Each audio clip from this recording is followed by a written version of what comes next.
All right, so I got home from the gym after talking to a couple of different people about what they were doing for Turkey Day. And I've come to the conclusion that there's no hope, which is something you all understand. Because I was watching The Epic Economist, and one person in the TikTok that he put up said, I'm not working for 47 years just to end up in the ground broke. About 2 months ago, Mel and I were driving back from the mall, and she said to me, when am I going to get to retire? And I said, retirement is when you retire from being here.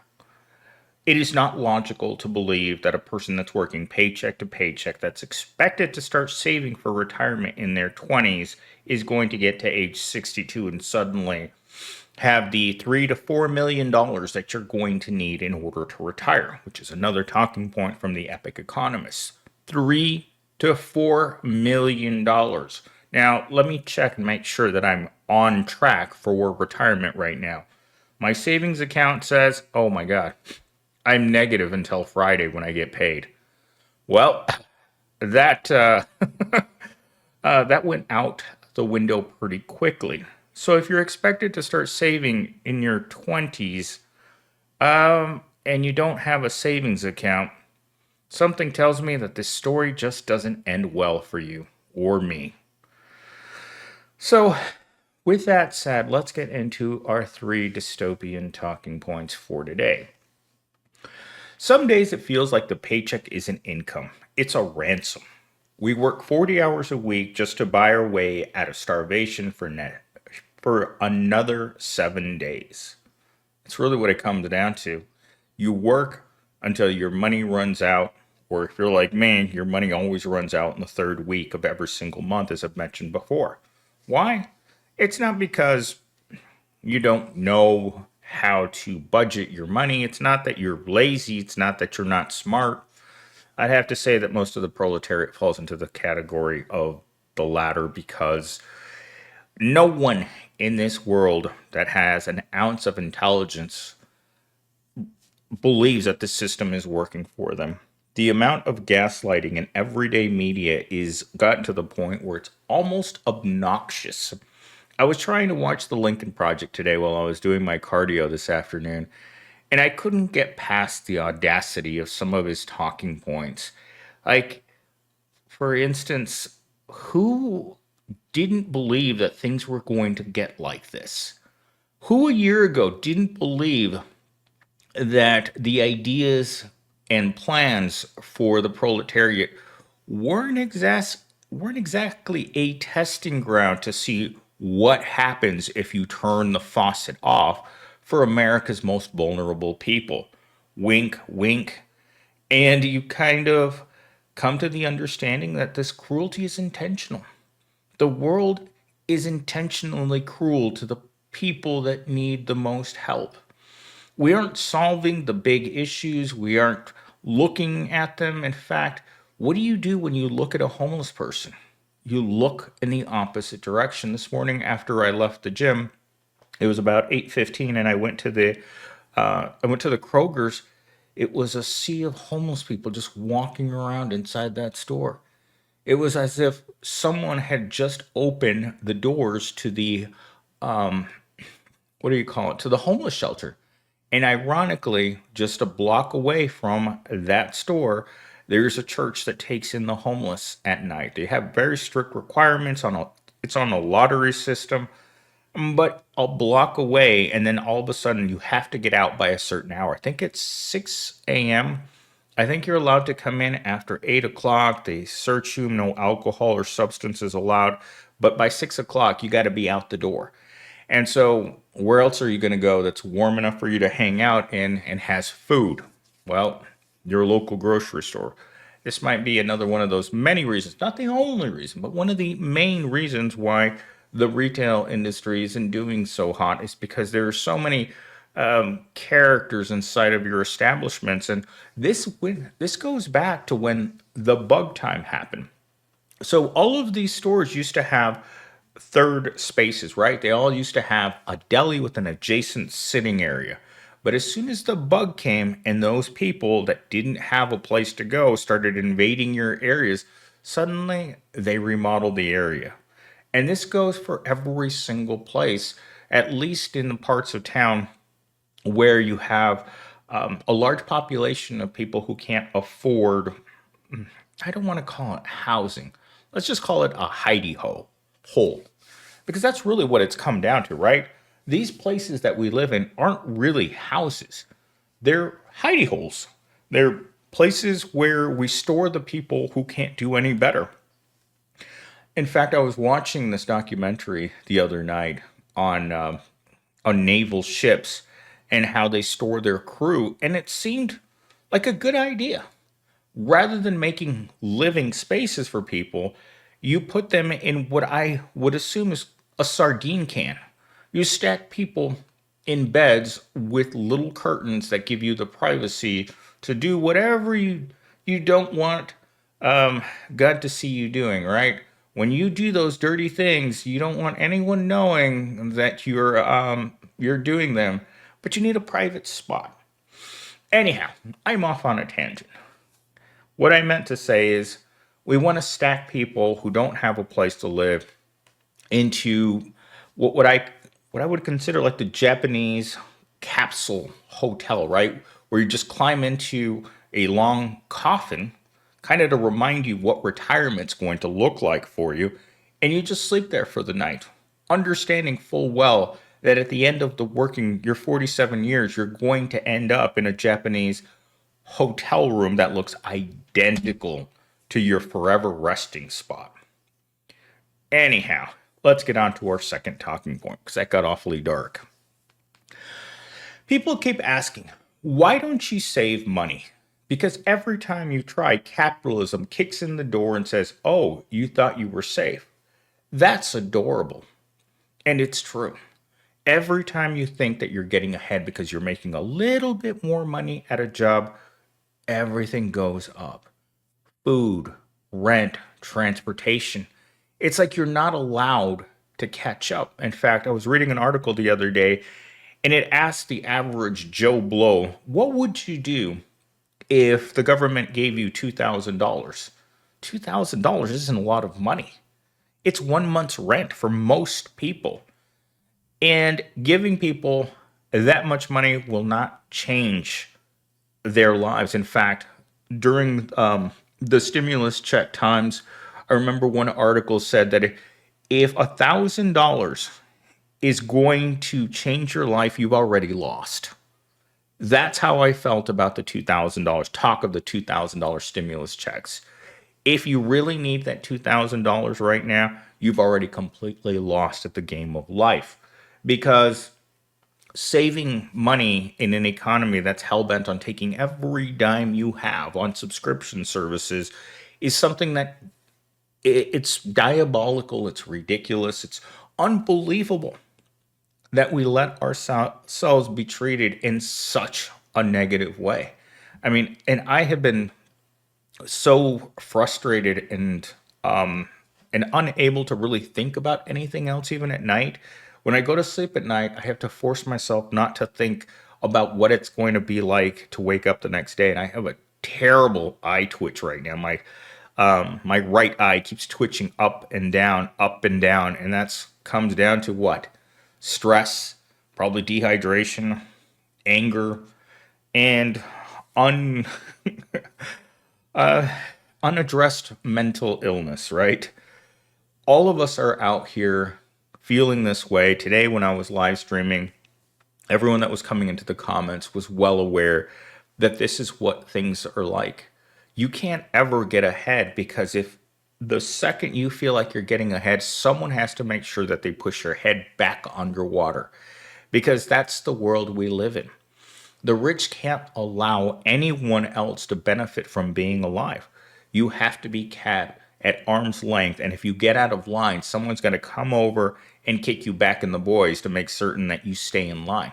Don't say the wrong thing. Don't look in the wrong direction. Just keep drowning while you're smiling. In fact, today I was talking to someone and I told them about my theory that sooner or later, these retail companies are going to go too far with forcing their workers into mandatory customer service.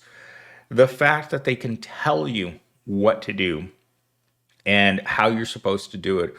Or it comes down to, if you won't smile at work, we will find someone who will. In fact, that is verbatim something that I was told while working at that same Kroger store in 2008. Either you smile or you find yourself another job. And it was that cruel.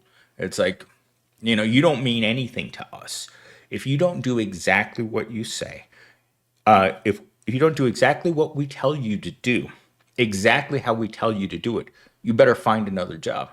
And these are the same stupid people that you find in management all over the place because it's their job. If they don't get things done the way that they're supposed to do, they themselves will have to get fired. Because when you hire someone, you're responsible for that person's behavior. Whether or not you like it or not, it doesn't matter. At the end of the day, there's only one thing that matters, and that's shareholder profits. You don't matter at the end of the day. Whether or not you're feeling hopeless, whether or not you're going home and you're hungry, whether or not you're not looking forward to waking up tomorrow and realizing, oh my God, what's going on here? How has such a corrupt system been allowed to function? Well, if you're that person, I suggest you don't look at the mainstream media because it's awful. It's absolutely awful to look in there and see, you know, they told you what was going to happen and you still did it to yourself. The politics of today are the equivalent of continually shooting yourself in the foot and asking yourself why it hurts. That's what it really comes down to. It's greed gone amok. Because when you know what's going to happen to you and you believe it's not, it's doing the same thing, expecting a different outcome. It's literally what insanity is doing the same thing over and over and over again. You are hoping to get a different result. And that's pure insanity. If you continue to go to a minimum wage job, even a job making $30, maybe even $35 in this economy, maybe even $50. I've said this many times where I believe that the minimum wage is $50 an hour to be able to live your life and not high on the hog at all, but just to live, just to be able to put away that 30% of your income in order to start saving for a fantasy of retirement that when you get there, you're going to be able to enjoy it. And as I was listening to the people that the Epic Economist was featuring today, you can come to understand that even young people don't want to sacrifice the best years of their lives working in a job that feels like you're in a real life plantation. No one cares about you, no one likes you. And if you come back the next day, great. If you don't, they've already have another application submitted and they'll just take that one. That's how it worked when I worked at Walmart. They were never hiring people. They were taking applications, and as soon as one of their workers fell, they just went in and saw who was the next best applicant. Because I don't know how many of you have worked in retail, but they have a way of ranking applications from very bad to the very best. And they do this by giving you a personality exam as part of your job application. If you make it past the personality exam through the job application, you might get an interview. But in this world, getting an interview, it just doesn't happen. The candidates that they hope that will apply for these toxic jobs have incredible applications. And they have to hit a sweet spot because I'm certain that by this time, it's not just applicant tracking software. It's come down to them using AI to give your personality a score on whether you're desirable or undesirable. It's almost like they're on Tinder and they're swiping until they find the right person that might stick around for a month or two. But you and I both know that most of the time that you're on Tinder, you're swiping in the direction in which there's always something wrong with a candidate. You might go out with them once, maybe give them a second date, maybe, maybe not. Hopefully, you don't do the wrong thing and jump into relations right away, because sometimes that's the quickest way of getting yourself fired. If you're too hot and you burn too hot, chances are you're not going to be there long. Because just like with everyone else, we want to get the best that we can for the minimal amount of financial effort on our part. And it's what we do with everything in our life, whether it's our relationship, whether it's our work, whether it's the very thing that transports us to work. Everyone's looking for a deal. So you can't knock corporate America for not wanting to hire Gen Z or hiring them temporarily and realizing it's not working out for us. It's not us, it's you. And that's how every company treats their workers. I've never actually thought about that. Again, these aren't scripted videos. I just talk about whatever comes to mind, and I use the talking points that I generate from transcripts in order to keep myself going in the same direction, or else just all these videos would always be just one long uh, rant or one long what do you call that? Um, oh my gosh, I can't think right now. One long story. It would be just me going off on tangent after tangent after tangent and then repeating myself all the time, which I know I do, but I try to mix it up so it doesn't sound that way. So let's get into our third talking point.